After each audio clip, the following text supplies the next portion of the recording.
আল্লাহর ওলি আপনার দরবারে এই আশামি হাজির হইয়াছি। আল্লাহর ওলি আপনার দরবারে এই আশামি হাজির হইয়াছি। হাতে করা পায়ে বেড়ি এই আসামি ফেরোয়ারি আপনার কোঠে সালান হইয়াছি। হাতে করা পায়ে বেড়ি এই আসামি ফেরোয়ারি আপনার কোঠে সালান হইয়াছি। আপনার মহান এজলাসে ক্ষমা পাব এ আশা।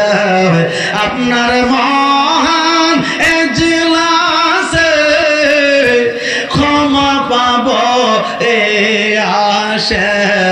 গুনাহগারদের জীবনে সই পাশে আল্লাহর ওলি আপনার দরবারে এই আসামি হাজির হইয়াছি। আল্লাহর ওলি আপনার দরবারে এই আসামি হাজির হইয়াছি। আর ভাইরা খুব মনোযোগ, বাজান আল্লাহর ওলিদের ক্ষমতা আছে না নাই? জোরে বলেন না আছে না নাই? বাবাজিরা ছোট্ট একটা কথা বলবো। এই বিষয়টা যেহেতু আমি বলতে চাচ্ছি, একটা বিষয় কাদেরিয়া এবং চিশতিয়া দরবার মুজাফফরিয়া আসেনি।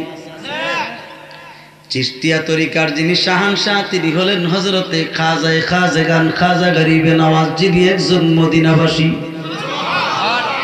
যিনি আওলাদে রসুল। কি রসুল? আওলাদে রসুল। যার টাইটেল হলো আল হুসাইনি আল হাসানি। সুবহানাল্লাহ। আর গাউসে পাকের টাইটেল হলো আল হাসানি ওয়াল হুসাইনি। বলেন না সুবহানাল্লাহ। গাউসে পাক ও আওলাদে রসুল, হযরতে খাজা গরিবে নওয়াজ ও আওলাদে রসুল। হুজুর গাউসে পাকের আল্লাহ অনেক ক্ষমতা দান করেছে, যে ক্ষমতার কোনো শেষ নাই। এই ক্ষমতা থেকে মাত্র একটা ক্ষমতার বিষয় আমি বলবো, মাত্র একটা ক্ষমতা। একটা ক্ষমতা, কিতাবটার নাম হলো বাহাজাতুল আসরার। এই বাহাজাতুল আসরার কিতাবে আসছে, হুজুর গাউসে পাক তো তিনাকে একজন মুরিদ প্রশ্ন করছে, হুজুর আপনি তো আওলাদে রাসূল, সাহাবায়ে কেরামরা তো নবীজির সাহাবী, আপনার কাছে জানতে চায় সাহাবীর বেশি মর্যাদা নাকি আপনি আওলাদে রাসূলের বেশি মর্যাদা? হুজুর গাউসে পাক ডাক দিয়ে বলে, সাহাবীরা, এই মুরিদারা ও আমার বাবাজিরা, কিসের সঙ্গে কিসের তুলনা করলাম? আমি যদিও আওলাদে রাসূল, কিন্তু তারা হইল নবীর সাহাবী। আমি আব্দুল কাদির জানাইয়া দিচ্ছি, নবীজির সাহাবায়ে কেরামদের যে যুদ্ধের গোড়া আছে, যুদ্ধের গোড়া যখন দৌড় দেয়, দৌড়ানোর সঙ্গে সঙ্গে খুঁড়ে যে বালু উড়ে, বালুরে এই বালুর একটা কণার সমতুল্য আমি আব্দুল কাদির জিলানী না। আমি তোমাদের সবাইকে জানাইয়া দেই, নবীর সাহাবীর মর্যাদার চাইতে আর কোন মর্যাদা অন্য কোন মানুষের না। আর জোরে বলেন না সুবহানাল্লাহ। নবীজির সাহাবায়ে কেরামদের মর্যাদার অনেক করতে হইল মর্যাদার অধিকারী আহলে বায়াতের। ঠিক কিনা বলেন না? আর জোরে বলেন ঠিক কিনা? হযরত শেরে খোদা মাওলানা আলী, যিনি আতাইয়া তরিকার সম্রাট, জোরে বলেন না সুবহানাল্লাহ। অর্থাৎ হযরত শেরে খোদা মাওলানা আলী তিনি একদিক দা মারফতের সম্রাট, আর একদিক দা হইলেন আহলে বায়াতের সদস্য। ঠিক কিনা? এই জন্য বাবা হুজুর গাউসে পাকের কথা বলেছিলাম, তিনির কত ক্ষমতা আমরা তো জানি। বাদশাহ জুলকরনাইন ছিল পৃথিবীর জমিনে সারাটা দুনিয়া শাসন করেছে। আল্লাহ পাক বাদশাহ জুলকরনাইনকে একটা মুজেজার ঘোড়া দান করেছিলেন। কিতাবের নাম তাফসিরে সাবি, তাফসিরে জাবিরি, মাউলুদে আরুস সুফিনাই নহন। এই কিতাবগুলোতে তিনার ঘটনাটা উল্লেখ আছে। সারা পৃথিবীর জমিনটারে 4 জন বাদশাহ শাসন করেছে। 2 জন ছিল ইসলাম ধর্মের ভিতরে মুসলমান, আর 2 জন ছিল কাফের। এই মুসলমানদের মধ্যে 1 নাম্বার ছিল হযরতে বাদশাহ জুলকরনাইন, যাকে আমার আল্লাহ পাক 1600 বছর হায়াত দিয়েছিলেন। কয়শো বছর? 1600 বছর।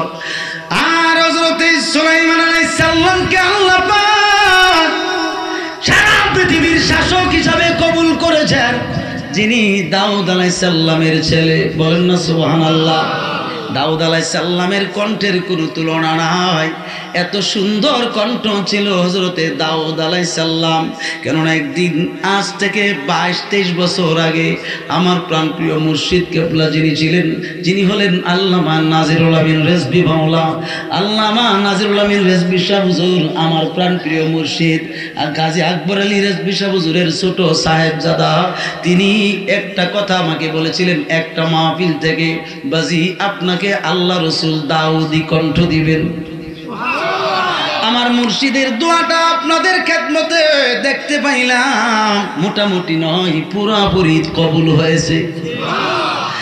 এই জন্য বাবা হযরতে দাউদ আলাইহিস সালামের ব্যাপারে বুখারী শরীফের উল্লেখ আছে। ইমাম বাইহাকী তিনার শুআবুল ঈমানের মধ্যে উল্লেখ করেছেন, কিয়ামতের আলোচনায় কিয়ামতের মাঠ যখন আল্লাহ সাজাইব, তখন আল্লাহ রাব্বুল আলামিন সমস্ত মানুষের সামনে আল্লাহ পাক দাউদ আলাইহিস সালামকে বলবেন, ও দাউদ, তুমি যখন কিতাব তেলাওয়াত করতা, সমুদ্রের মাছ আইসা তোমার কিতাব তেলাওয়াত শুনতো, এমনকি পশু পাখিরা পর্যন্ত তোমার কণ্ঠ শুনে বিমুখ হয়ে যেত। আজকে এই হাসরের ময়দানে আমার সমস্ত বান্দা বান্দীদেরকে তুমি কিতাব তিলাওয়াত করে কণ্ঠ শোনায়া দাও। হযরতে দাউদ আলাইহিস সালাম ডাক দিয়ে বলে, মাবুদ, ও মাবুদ মাওলা, আমি কোন কিতাব তিলাওয়াত করব? আমি যখন দুনিয়াতে তিলাওয়াত করতাম আমার উপরে নাজিলকৃত জাবুর কিতাব তিলাওয়াত করতাম। মাবুদ, এখন বলেন আমি কোন কিতাব তিলাওয়াত করব? আল্লাহ বলেন, এ দাউদ তুমি শোনো, আখেরি পয়গাম্বর যেদিন দুনিয়ার জমিনে আগমন করেছে, সমস্ত নবী রাসূলগণের কিতাব রহিত হয়ে গেছে এবং আমার বন্ধু কামলিওয়ালার কিতাব কোরআন শরীফ বলবৎ আছে। এটা কিয়ামতের পর আজকে হাসরের মাঠেও বলবৎ আছে। আমি তোমাকে জানিয়ে দিলাম, তুমি সুন্দর করে কোরআন শরীফ তিলাওয়াত করে শোনায়া দাও।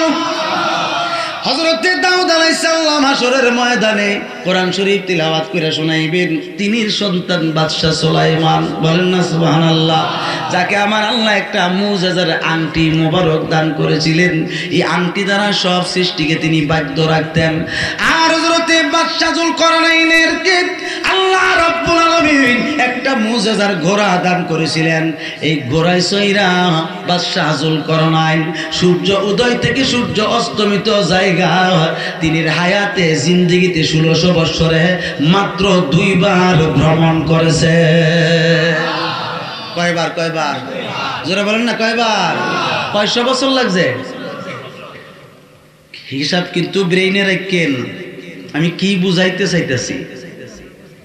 সুলাইমান আলাইহিস সালাম সফর করলে তক্তা দিয়া সফর করতেন বিভিন্ন জায়গায়। কষ্ট হয়েছে? এই বাদশা জুলকারনাইনের ঘোড়ার উপরে সওয়ার হয়ে ঘোড়ার পৃষ্ঠে যখন একটা চাবুক মারতেন, এই ঘোড়াটা একটা কদমে একটা লাফে 12,000 মাইল চলতো। আমাদের সোনার বাংলাদেশে ঘোড়া আছে না নাই? কি গো ফিরজাদা আসেনি? এক লাফে কয়াত যাব, ওকে সর্বোচ্চ 12 হাত, এরকমই তো। কিন্তু বাদশা জুলকারনাইনের ঘোড়াটা একটা লাফ দিয়া 12,000 মাইল চলতো। এরপরও তিনি তাম পৃথিবীটা ভ্রমণ করতে 2 বার ভ্রমণ করতে 1600 বছর সময় লাগছে।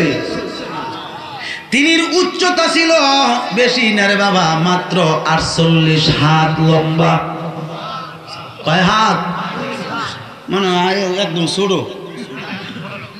48 হাত লম্বা একদম ছোট না, কিন্তু এত এত পাওয়ারফুল পয়গাম্বর,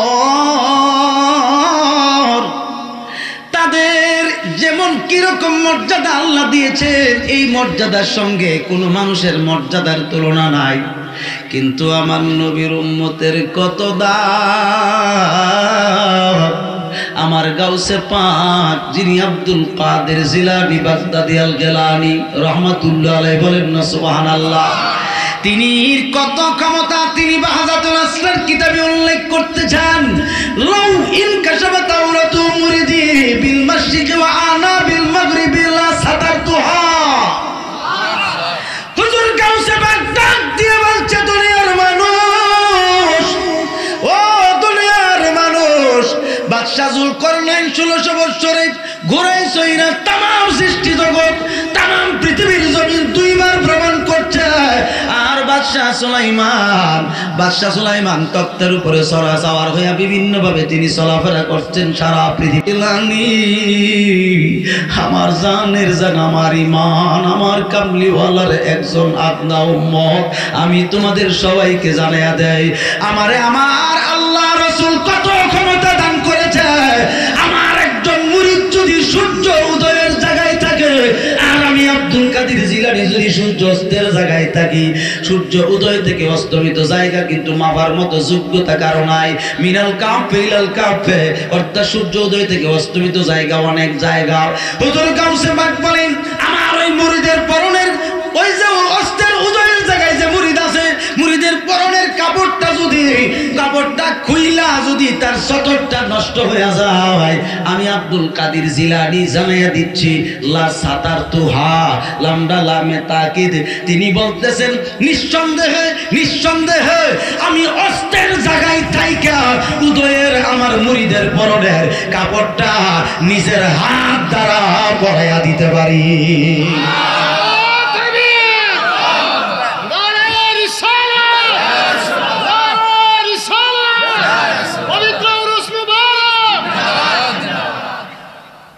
মোরা গাউসে পাকের উসিলাতে যাব মদিনা, মোরা গাউসে পাকের উসিলাতে যাব মদিনা, মোরা বাদশা বিয়ার উসিলাতে যাব মদিনা, মোরা লাহিন্দির উসিলাতে যাব মদিনা। হায় হায় এসেছি গো এসেছি তো এসেছি মোরা গো তোমার দিদার আশায়, হায় হায় এসেছি জগতে তোমার দিদার আশায়, মোরা গাউসে পাকের উসিলাতে যাব মদিনায়, মোরা পীর মুর্শিদের উসিলাতে যাব মদিনা।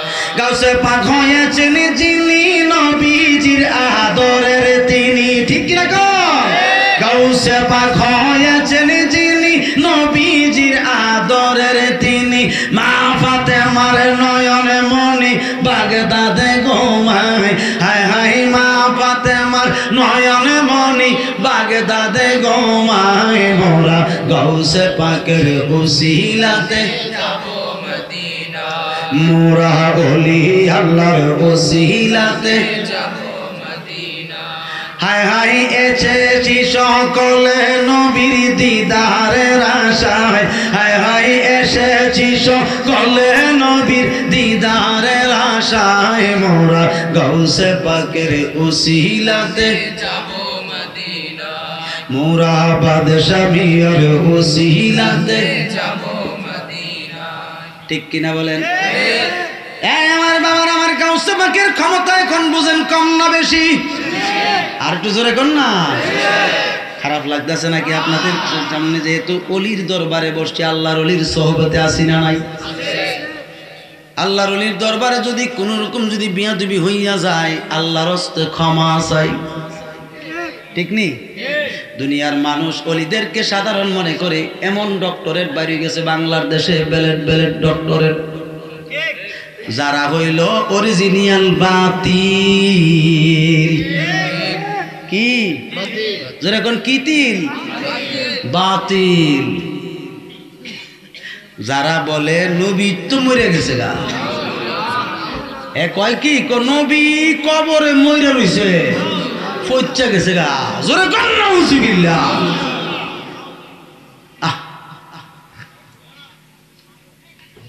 এদের বক্ত অনেক আছে মিডিয়াতে, বিশেষ করে স্কুল কলেজ ইউনিভার্সিটির ছেলেরা, ঠিক নেই? খুব মনোযোগ, গভীর মনোযোগ।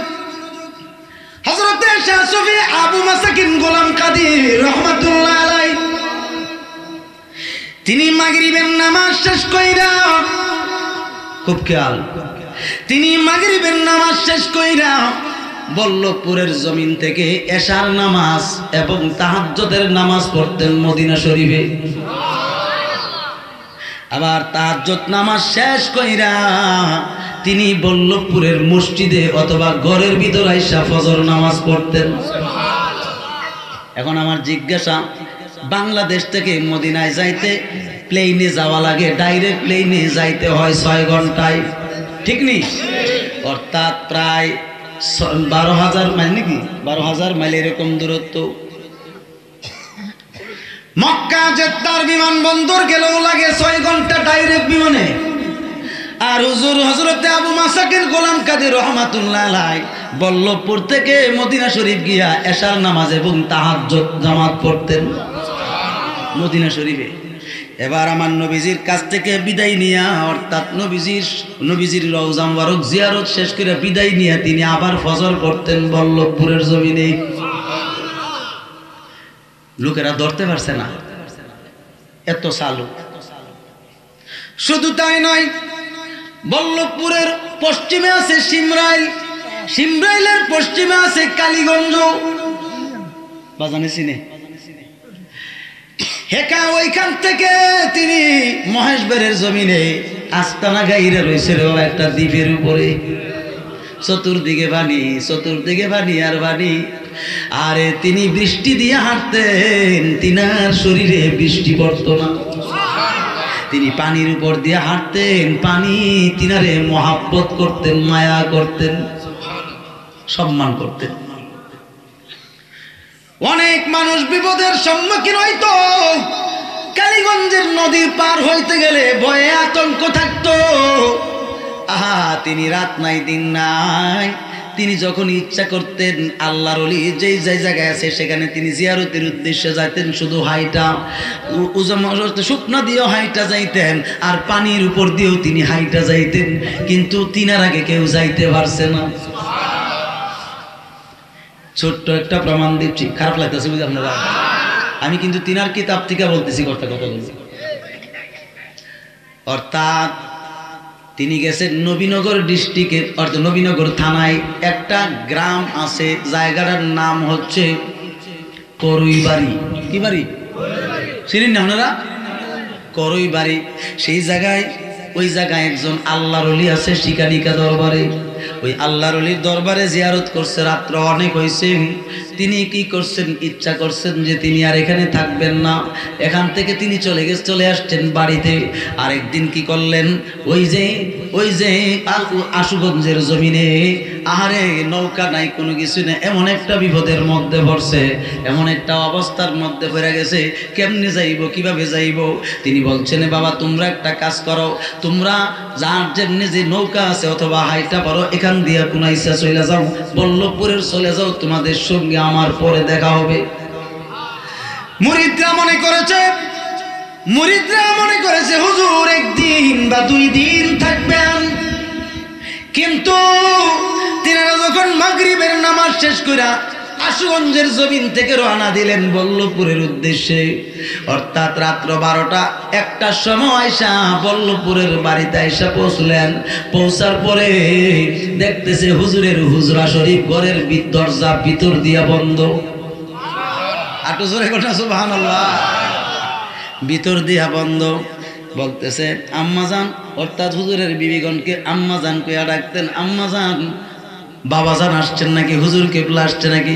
বলে হুজুর কেবলা তো এশার নামাজের আগে এসে গেছে। আসিল কই? আশুগঞ্জ। তা করে পাঠাই দিয়েছে এমনি, আর তাইন গেছে হেমনি নেকে। এই জন্য ইলমে তাসাউফের কিতাবে আসছে, ইমাম গাজ্জালী রাহমাতুল্লাহ আলাইহি লিখেন, মাল্লাহুল মাওলা ফালাহুল কুর। যেই ব্যক্তি আল্লাহর হয়ে যায়, আল্লাহ তার হয়ে যায়। যখন আল্লাহর ওলি কদম দেয় দেয় রে জমিনকে, আমার আল্লাহ বলেন জমিন রে আমার বন্ধু কদম দে, তুমি আগায়া যাও। আল্লাহুম্মা সাল্লি আলা সাইয়্যিদিনা মুহাম্মাদ নাবি, জোরে জোরে, মাওলানা মুহাম্মাদ নাবি, জোরে, মাওলানা মুহাম্মাদ, আল্লাহুম্মা সাল্লি আলা সাইয়্যিদিনা মুহাম্মাদ। ইচ্ছা করলে নূর নবীজি থাকতে পারতেন আরশে, ইচ্ছা করলে নূর নবীজি থাকতে পারতেন আরশে। রে উম্মতের মায়ায় নবীজি শুয়া আছেন জমিনে। রে উম্মতের মায়ায় নবীজি শুয়া আছেন জমিনে। আল্লাহুম্মা সাল্লি আলা সাইয়্যিদিনা মুহাম্মাদ নাবি, জোরে, মাওলানা মুহাম্মাদ নাবি,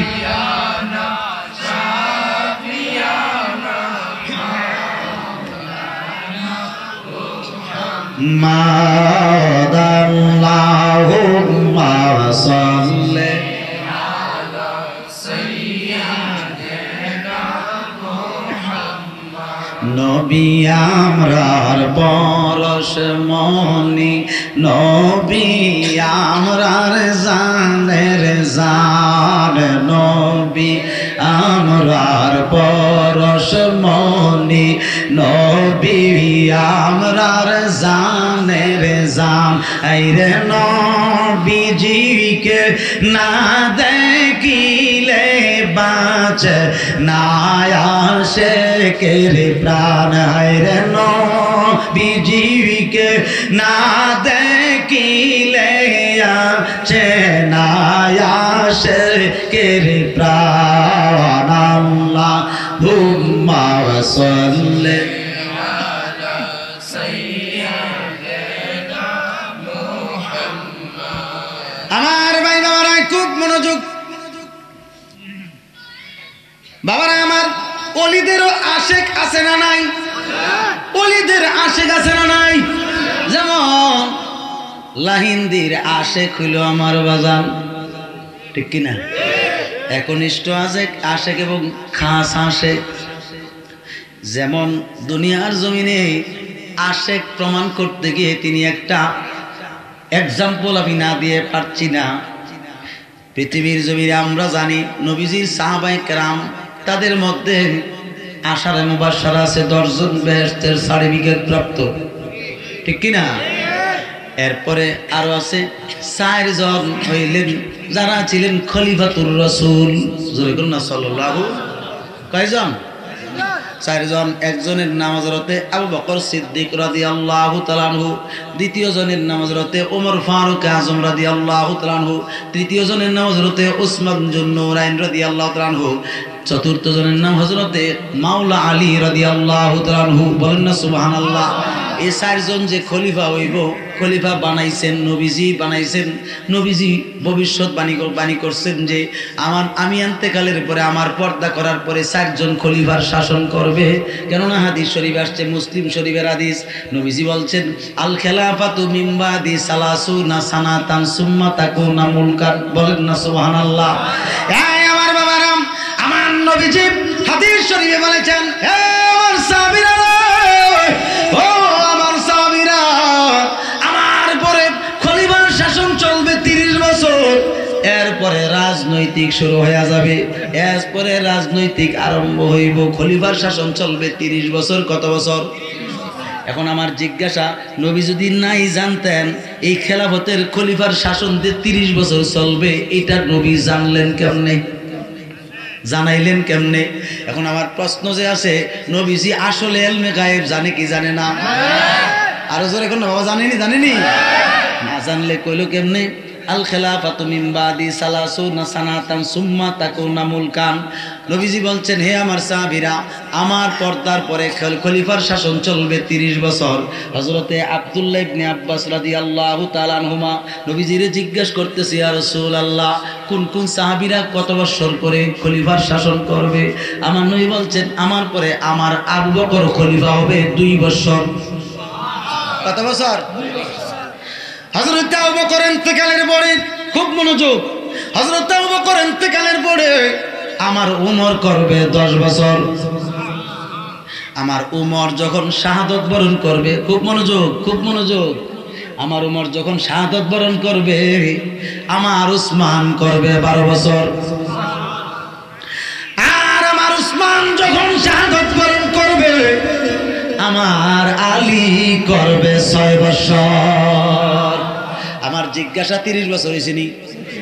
জোরে কোন হয়েছে নি? এলে আমার নবীর ইলমে গায়েবের খবর আছে না না? সালাফির গোষ্ঠীরা, আহলে হাদিসের গোষ্ঠীরা এই সাহাবায়ে কেরামদের খলিফার শাসনদারে কম বেশ করার চেষ্টা করছে, কিন্তু কোরআন হাদিস দা পারে নাই, ইতিহাস দিয়া করছে। এই জন্য ইতিহাস সবগুলো সঠিক থাকে না, খুব সাবধান।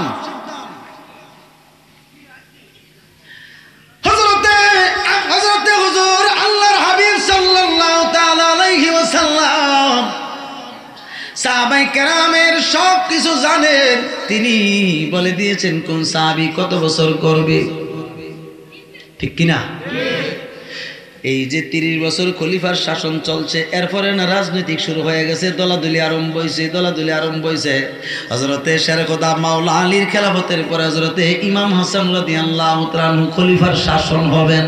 খলিফার শাসন হওয়ার পরে হযরতে ইমাম হাসান রাদিয়াল্লাহু তাআলা আনহু তখন বয়সে কম ছিলেন, বয়সের দিক দিয়ে একটু কম ছিল। এই জন্য তিনি হযরতে আমিরে মুআবিয়া রাদিয়াল্লাহু তাআলা আনহুকে খেলাফতের অধিকারী বানাইয়া দিলেন, ওই বয়সটার তারতম্যের কারণে। কেউ বাবাজিরা আল্লাহর ওলিরে কষ্ট দিয়া যাওন যাইবে, আল্লাহর ওলি বেরিয়েছে না কেননা আশিকে রাসূল, তারা আশিকে রাসূল, তারা আশিকে রাসূল কিনা? নবীজির সাহাবীরা আশিকে রাসূল কিনা? সাহাবী ছাড়াও নবীজির যুগের একজন আল্লাহর বন্ধু ছিল, যিনি ছিলেন মাহজুবে মহজ, অর্থাৎ নবীর একজন আশেক, নবীর একজন পাগল। মদিনা শরীফ থেকে অনেক দূর, জায়গাটার নাম হলো ইয়ামান। ওই ইয়ামান কারনুন থেকে করুন, ওই করুন শহরের মধ্যে একজন আশেক রাসূল বসবাস করত। ওই আশেক রাসূলের নাম ছিল হযরতে ওয়াইসুল কারনী রাদিয়াল্লাহু তাআলা আনহু। তিনি আমার নবীর জামানার মানুষ, তিনি আমার নবীজিরে সরাসরি দেখতে পারেন নাই, কারণ আমার নবী নিজে তিনাকে সরাসরি দেখা দেন নাই। কিতাবের নাম বুখারী শরীফ, কিতাবুল মানাকিবের মধ্যে তিনার ঘটনাটা সুন্দরভাবে উল্লেখ করে দিয়েছেন। আরো অন্যান্য কিছু কিতাব আছে এবং ওয়াইসুল কারনীর জীবনীতে এই ঘটনাটা উল্লেখ রয়েছে। হযরতে ওয়াইসুল কারনীর জীবন সূত্র ছিল শুধু ইয়া রাসূলুল্লাহ, আল্লাহ রাসূল ছাড়া কোনো কিছুই বুঝতেন না। শুধু একটাই কর্ম, আল্লাহ রাসূলের মহব্বত অন্তরে লালন পালন করে মায়ের খেদমত করতেন। কার খেদমত? জোরে কোন না, কার খেদমত? মায়ের খেদমত করতেন। মার খেদমত কয়জন সন্তান বাবা করেন, কে কতজন করতে পারি ঠিক নি বলেন?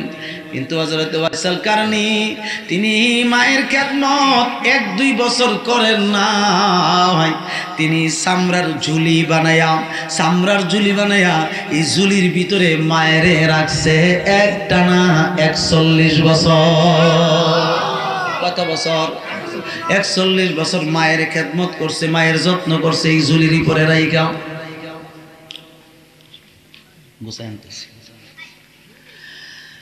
উনার জীবনীতে দেখা গেল তিনার আম্মা জান ডাক দিয়ে বলে, বাবা ওয়াইস করুনি রে, ও ওয়াইসাল কারণী, তুমি আমি মায়ের ঝুলির ভিতরে রাখো, আমার মাথাটা তোমার চেহারা বরাবর রাখো, খালি বারবার তুমি মুস্কি মুস্কি হাসি দিয়া আমার দিকে তাকাও, আমার চেহারার দিকে তাকাও। এইভাবে তাকানোর জন্য কি তুমি ঝুলিটা বানাইছো? বলতেছে আম্মা জান, আল্লাহ রসুলকে তো আমি সরাসরি দেখতে পারি নাই, আমি আল্লাহ রসুলের পরে আপনাকে জানি। মা, ও জননী মা, আমার নবীজি হাদিস শরীফে বলছেন, মা দুঃখিনীর চেহারার দিকে যদি মহাব্বতের নজরে একবার তাকায়, আল্লাহ রসুল বলছেন টাকা পয়সা লাগবে না, কোনো টাকা পয়সা লাগবে না, বিনা পয়সায় একটা কবুল হজ আর একটা উমরার সওয়াব আমলনামায় আল্লাহ লিখে দিবি।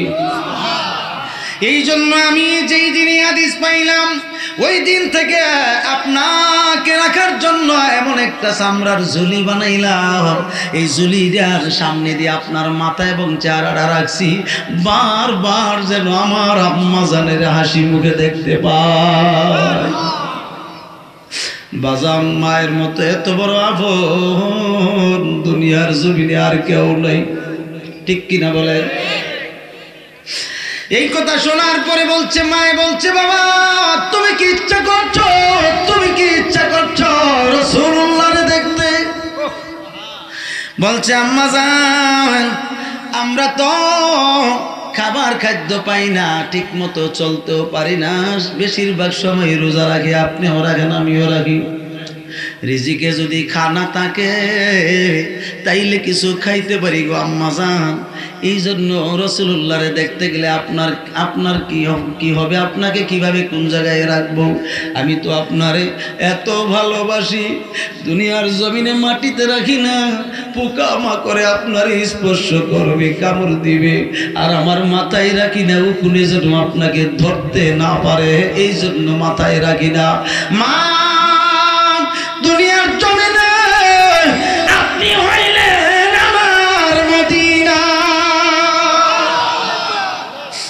মা, এই জন্য আমি আপনারে কোন জায়গায় রাইখা যাব?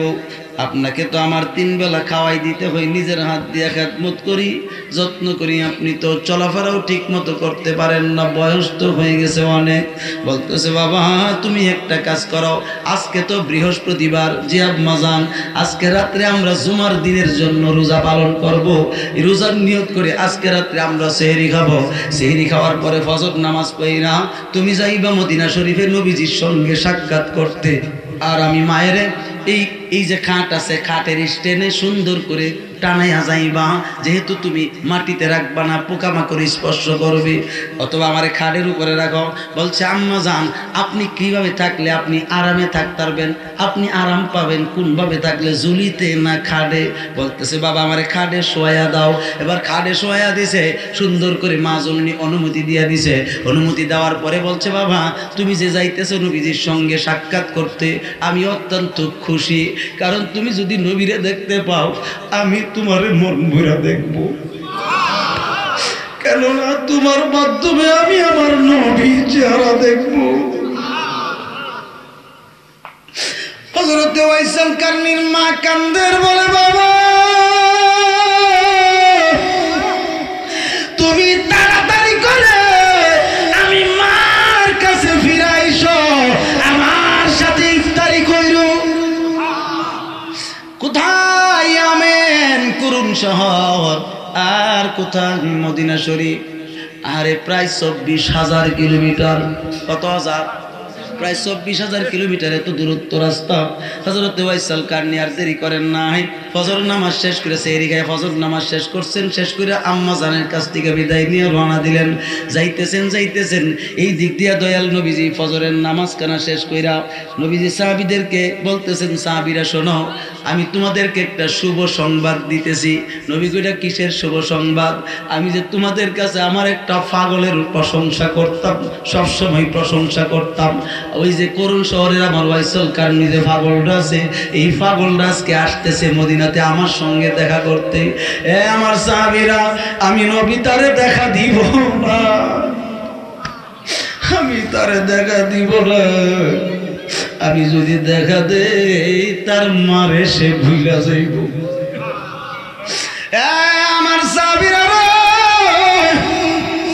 আমার ওয়াইসাল কারনী আসলে মেহমানদারি কইরো। আর ওই দিক দিয়া তাদেরকেই কথা বলে নবীজি হুজরা শরীফে গেলেন। আম্মা জান আয়েশা সিদ্দিকা রাদিয়াল্লাহু তাআলা আনহাকে ডাকলেন, আয়েশা গো, আয়েশা আমার কাছে আসো, তুমি আসো। আসছে আমার নবীজির কাছে আম্মা জান আয়েশা সিদ্দিকা আসছেন। আসার পরে বলতেছেন, আয়েশা রে, আমি তো এখন এই মুহূর্তে কালেমার দাওয়াতে চলে যাইতে হইব, বাইরে চলে যাইতে হইব, আমি এখানে আর থাকতে পারবো না। বলতেছে, নবী গো, কেন গো থাকতে পারবেন না? আমি তোমার একটা কথা বলি, ইয়ামেন থেকে আমার পাগল, আমার আশেক ওয়াইসাল কারনী আসতেছে, আমি নবী তারে দেখা দিতে পারবো না। বলতেছি, ইয়া রাসূলুল্লাহ, আপনি দেখছি অনেক দিন মেহমান যদি আসতেন তাদেরকে আপনি নিজে আগায় আনতেন, মেহমানদারি করাইতেন নিজের হাত মোবারক দ্বারা, আবার আগায়া দিতেন, যাওয়ার সময় আগায়া দিতেন অনেকটা রাস্তা। হুজুর, আজকে আপনার আশেক আসতেছে, আপনি বুঝি তাকে আগায় আনবেন না, তাকে তার খেদমত করবেন না, দেখাই দিবেন না, এটা কেমন কথা?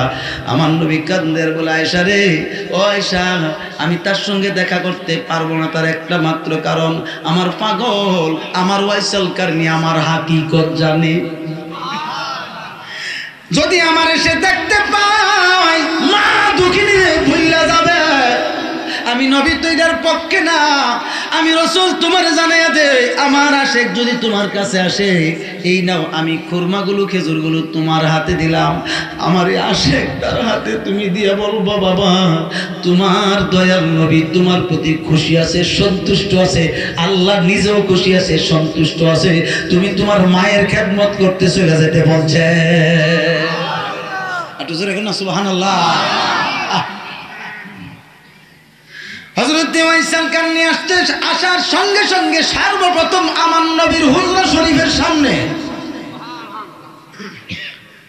আম্মা জান আয়েশা সিদ্দিকা সন্তান রে চিনবনি, কথা বলে না, সমস্ত মুমিনের মা যিনি, তিনি কাছে সন্তানের পরিচয় আসেনি, যেরকম আসেনি। আম্মা জান আয়েশা সিদ্দিকা বলে, বাবা ওয়াইসাল কারনী আসছো নাকি? যেরকম না সুবহানাল্লাহ। হযরত ওয়াইসাল কারনী নিচের দিকে তাকাইয়া ডাক দিয়ে বলে, আম্মা জান আমি আসছি, অনেক কষ্ট করে আমি আমার দয়াল নবীজির কদম মুবারকে আসছি। আম্মা জান আমার নবীরে দেখাইয়া দে, আমার নবীর দেখাতে দে, আমি আমার নবীজিরে দেখতে চাই। হযরত আম্মা জান আয়েশা সিদ্দিকা রাদিয়াল্লাহু তাআলা আনহা কান্না করে বলে, বাবা নবীজি তোমারে দেখা দিতে চান না। বলতেছে, আম্মা জান কি অপরাধ করছি আমি, আমার সঙ্গে নবীজি দেখা দিতে চান না কেন? বলতেছে, বাবা তোমার ঘরে বৃদ্ধ মা দুঃখিনী আছে,